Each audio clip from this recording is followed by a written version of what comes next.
Hello guys! Hello! This is Kapalaran 888. Welcome guys dito sa aking channel. Welcome.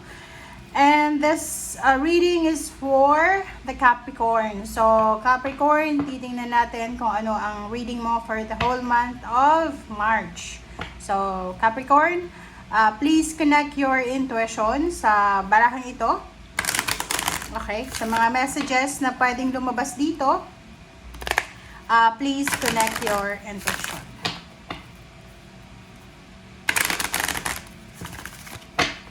Alright.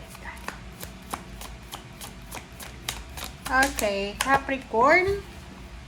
First card mo, Capricorn, is false person. Kumuha pa tayo ng isang baraha. 33, concern. And next is family room. Alright, so this is for the Capricorn, guys. This is the three important messages para sa'yo. Nakasentro, okay? Ngayong buwan ng Marso, nakasentro, Capricorn, sa love life, sa family life, sa emotion mo.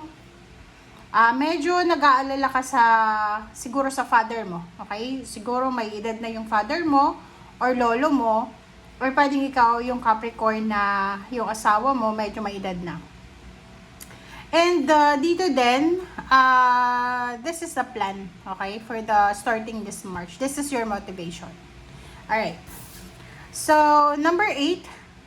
Sinasabi ng baraha na to na may mga Capricorn na possible kayo na dumaan sa pagsubok. Okay? So, maybe may mga pagsiselos sa relationship for the past few months or maybe starting this March. Nakikita ko sa'yo dito, pwedeng ikaw to or pwedeng other person. Ikaw na lang yung bahala kung nasaan ka dito, ha? Mayroon ditong nanloko, mayroong niloloko, mayroong nagpapaloko, mayroong pinaplano palang na manloloko. Okay? So, you need to be careful kung ikaw ito na plano mong manloko.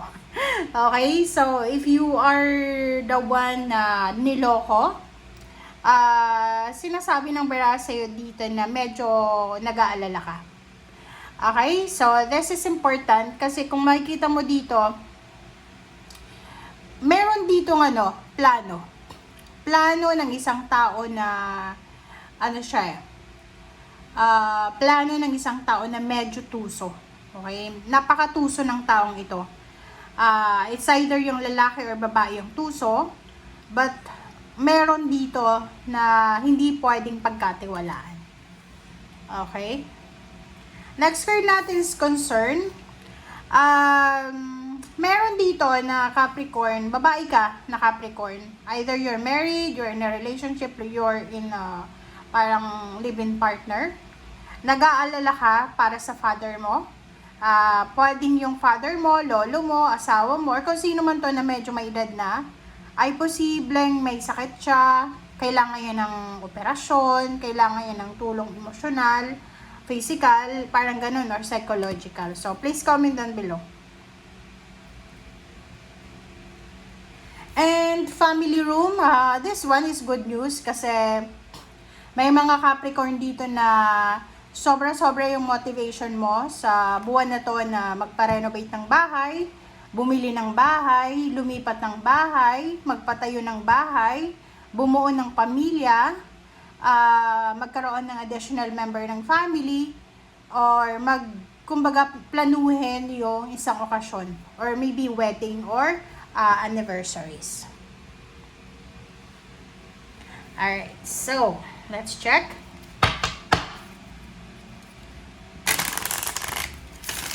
This is for the month of March, Capricorn.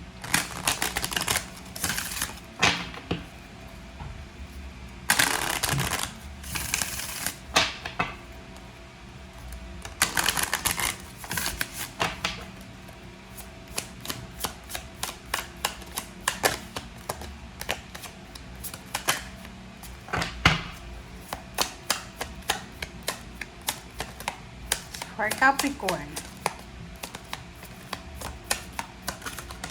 Alright, Capricorn, neural. First card mo. Be your own first priority, number 27. Number 25-7. So, sinasabi ng bara sa'yo na for the month of March, siguro may mga concern ka sa buhay na kailangan mong iset aside. Okay? Like dito sa concern na to. Mayroon kang mga concern. Like may mga problema ka siguro, may mga iniisip ka, nag-overthinking ka sa gabi. Hindi ka makatulog sa gabi because ang dami mga obligations, duties and responsibilities. Or parang nakikita ko sir dito na kung babae ka na Capricorn, napakataas ang pangarap mo sa buhay. Kahit nasa anggulo ka ng sitwasyon or ng estado sa buhay mo, napakataas ang pangarap mo sa buhay. So, sinasabi ng baraha dito na i-priority mo daw yung sarili mo.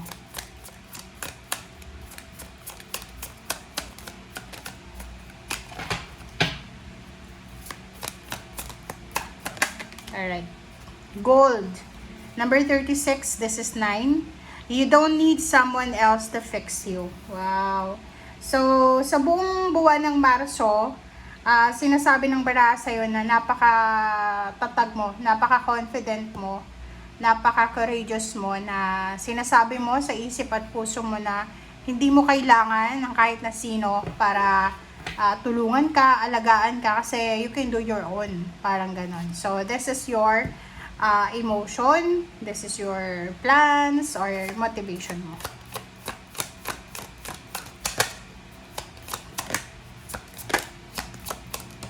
Alright. And last card tayo dito sa second deck is 39. This is 12. Raindrops. Take a chance on them. Okay. So, nakikita ko sir dito Capricorn, merong mga bagong persona. Okay. May mga gustong makipagkaibigan sa'yo, gustong makipagkilala, or may nag-offer siguro sa'yo ng trabaho. So, maybe this is job offer. This is anything na pwedeng i-offer sa'yo. Love life. Sinasabi ng baraha sa'yo dito na pwede mong subukan if gusto mo. Pero kung ayaw mo naman, it's up to you daw.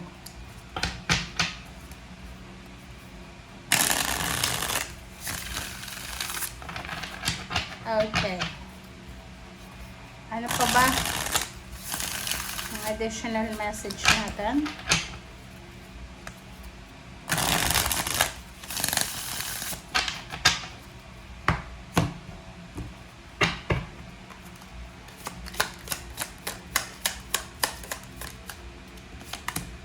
Okay, Queen of Cups. Water sign, Pisces, Scorpion, Cancer. Sila yung mga tao na possible na papasok sa buhay mo para tulungan ka, bigyan ka ng lessons or advices or kung ano pa man. Titingnan natin bakit lumabas yung Queen of Cups. Nakikita ko sa'yo dito medyo balisa ka. Okay? Balisa. Diba? Three of Cups. So, sinasabi ng baraha sa'yo dito, ang dami mong issue sa buhay. Marami kang mga kinikim-kim na galit, hinanakit, or anything sa buhay mo. So, doon sa mga Capricorn na sinasabi ng baraha sa'yo nga dito na i-prioritize mo kung ano yung meron ka. Like for example, if you are looking for perfection, naghahanap ka ng perfection, nakikita mo sa kapamilya mo, sa kaibigan mo, katrabaho mo na parang perfect yung buhay nila. They have their own job, their own family, may bahay, may lupa, may negosyo, ganyan to. Dito sa barahan na to, tumingin ka daw sa sarili mo. Kung ano yung meron ka sa ngayon, kailangan mong i-appreciate yun. Kasi hindi mo alam, lalo na sa social media, pag tayo ay masyadong nakababad sa social media, i-compare mo yung sarili mo sa post ng kaibigan mo, ng kapitbahay mo, which is hindi mo alam kung totoo yung pinopost nila. Okay? Kasi diba, ba't mo naman ipopost yung problema mo dyan? Kasi alam mo naman na walang makakatulong sa'yo. Siyempre, ipopost mo dyan yung mga, minsan, mga ano lang yan mga pampainggit or kung ano pa man. So, focus ka. you need to focus sa pamilya mo. You need to focus sa pamilya mo, sa emotion mo, sa kaligayahan mo. Mag-focus ka sa relationship mo if you are having a relationship. May asawa ka ba? Boyfriend, girlfriend? Ano ba? Ano bang mayroon kang relationship? Kasi yun daw ang dapat mong bigyan ng pansin. Or dapat mong i-priority. Alright, so meron tayong Ace of Pentacles. Nakikita ko sa'yo dito na you're looking for a perfect starting point ng buhay mo. Starting like trabaho. For the month of March, nagsisimula kang mag-print out ng mga resumes, ganyan.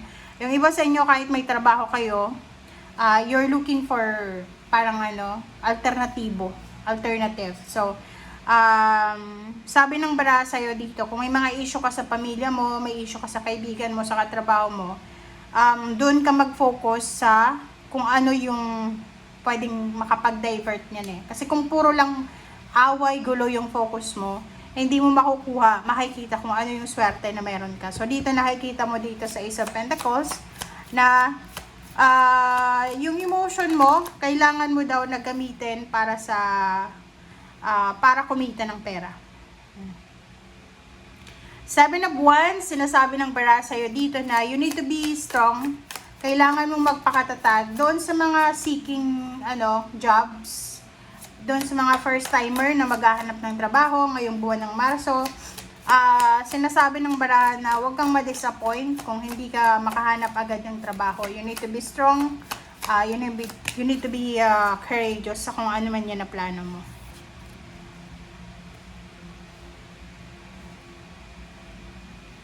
Okay, Hierophant. And then Ten of Pentacles. So, naghahanap ka dito. You're looking for someone na pwedeng makatulong sa'yo na makahanap ng trabaho, makahanap ng pagkakakitaan. So, please comment down below if you resonated. Kasi there's a Hierophant here. May Hierophant dyan, may Ten of Pentacles dito. So, sinasabi ng bara sa inyo dito na possible ka na kumontak, like mag-message ka, humingi ka ng tulong sa mga taong pwedeng makatulong sa'yo para makahanap ka ng trabaho. So, yun yung pinaka-focus mo this month of March. So, nakikita ko sa'yo. And isa pa din dito, mayroon dito, are you married or in a relationship or may live-in partner ka ba? Kasi nakikita ko yung third person dito. May third party ka ba na yung third party mo is parang trying to help, 'di ba? Trying to help to eh. Mag-iingat ka. So, kung wala ka ng pag-asa, like parang feeling mo hopeless and helpless ka na, wag mong kumbaga gagamitin yung tulong ng isang tao na halimbawa lang ito may asawa ka, boyfriend, girlfriend, ka-live-in partner. Tapos, wala kang pera ngayon, wala kayong pera, wala kang trabaho. May nagkakagusto sa'yo. Yung nagkakagusto sa'yo, posibleng gamitin niya yung intention niya na maging kayo sa tulong na ibibigay niya sa'yo. So, you need to be careful kasi 7 of Cups to. You have choice and options na doon ka sa katahimikan, sa peace and harmony. Pag-isipan mong mabuti lahat ng ito kasi pwede kang magsisi sa bandang huli. Okay? So, kung makikita mo yung overall message sa'yo for the month of March is all about working, searching for a job, i-appreciate mo daw yung kung ano yung blessings na meron ka, iwasan mo yung sobra-sobrang pagtitiwala sa mga gustong mag-reach out sa'yo, lalo na sa love life. Okay? So, thank you guys. Bye!